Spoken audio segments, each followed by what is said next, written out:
Welcome to Chillin' 101. We hope this video helps. You begin by opening BoneLab's media player from the in-game menu. This is the first actionable step. Make sure your VR audio device is selected so you hear playback properly.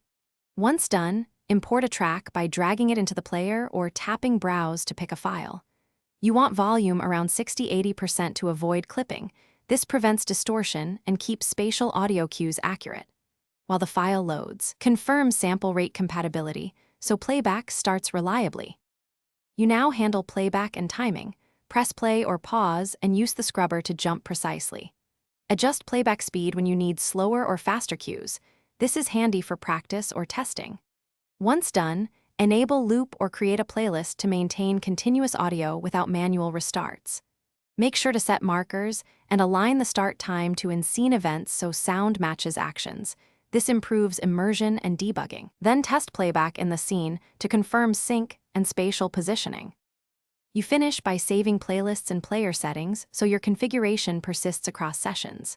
Next, tweak spatial parameters like distance roll-off and reverb presets. This adjusts how sounds fade and reflect in the environment. Also choose stereo or mono to match your source. If something goes wrong, first verify VR audio device and in-game volume, then re-import the file or reset the player. If problems persist, check the file codec. Converting to a standard format often resolves playback failures.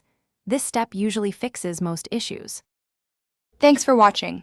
Consider subscribing if we helped you.